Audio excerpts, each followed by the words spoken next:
Hi guys, welcome back to my channel. If you are new, my name is Mandy and I am back today with another pumpkin recipe. Today I am going to be joining in on a collab with Digging for Health. It's Pumpkin Palooza for 2022 and I am going to make a pumpkin cake with cream cheese frosting. All right, let's get right into it. All right, for this recipe, you are gonna need a 15-ounce can of pumpkin. I have some leftover pumpkin from the pumpkin spice latte that I made the other day, so I'm just gonna go ahead and weigh out 15 ounces of pumpkin on my scale. All right, well, I'm a little over, but I just used everything that was in this dish. So I have a little over 15 ounces, but I'm okay with that. Now I'm going to add all of my wet ingredients into this bowl. All right, I also have my oven preheating to 350 degrees. To the 15 ounces of pumpkin, I'm going to add 2 cups of sugar. And 1 cup of oil. I'm using canola oil. I'm also going to add 4 eggs. All right, now I'm just going to whip these wet ingredients up with my hand mixer. All right, now you can mix your dry ingredients in a separate bowl and then mix them into the wet mixture, but today I'm just going to add all the dry ingredients on top and mix them in. I'm not worried about them not getting incorporated. So the first thing I'm going to measure is 2 cups of flour, and this is just all-purpose flour.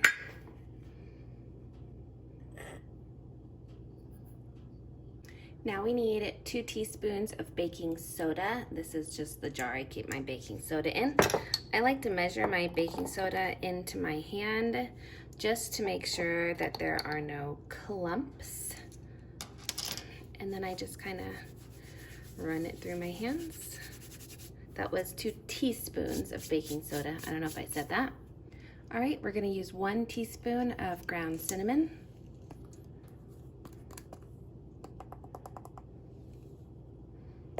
And half a teaspoon of salt.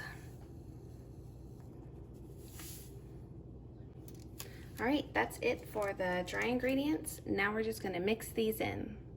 I'm gonna use my hand mixer again, and you are going to mix all of these together until well blended.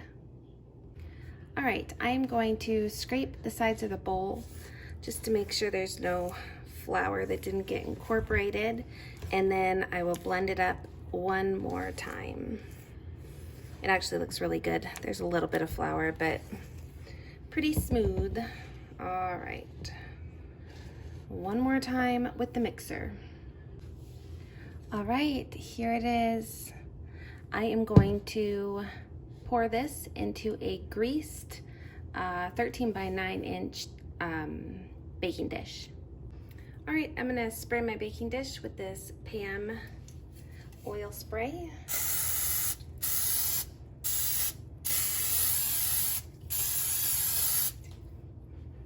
All right, and then we're just gonna pour in our batter.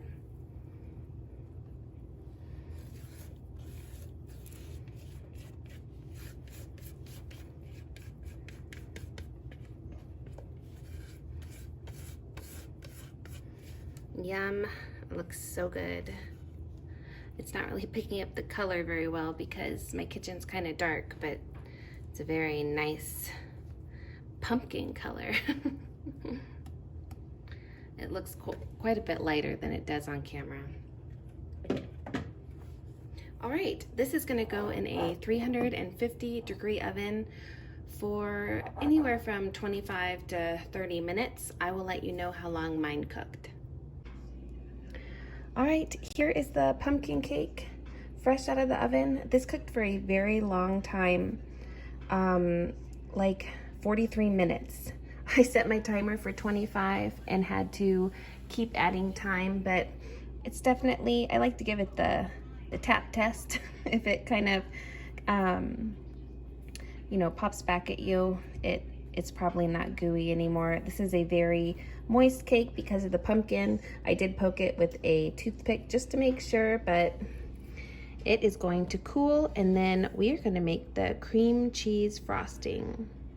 All right, for the cream cheese frosting, I'm going to take 1 8-ounce brick of cream cheese. This is the Great Value brand, and it has been sitting on the counter. I took it out when I started making the cake, so it's been sitting out for a while. I'm also taking 5 tablespoons of softened butter, and I'm going to add that to the bowl as well. And since butter is like gold now, we're going to scrape the paper. Waste not, want not. All right. Now I'm going to blend this up just so my cream cheese is smooth and there aren't any lumps in our frosting. All right, that's good enough for this. I'm going to use this imitation vanilla, and I need 1 teaspoon. I'm just gonna measure it right in the lid because that's how Grandma did it. And I need 1 3/4 cups of powdered sugar.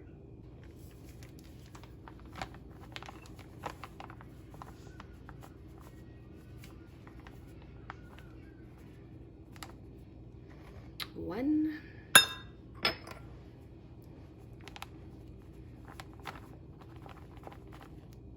2. I didn't cut the hole big enough in my bag.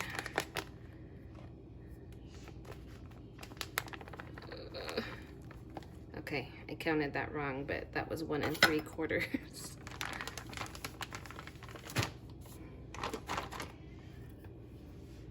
All right, the recipe also calls for 3 teaspoons of milk. I'm not gonna measure 1, 2. I don't usually measure frosting ingredients. I just add either more liquid to make it wetter or more powdered sugar to make it stiffer. So I'll mix this up and then we'll decide if we need to add anything to it. All right, this looks pretty loose to me. I would like it to be a little firmer than this. So I'm gonna go ahead and just add about 1/2 cup of powdered sugar and mix it in until I get it to the consistency that I want it. That looks good.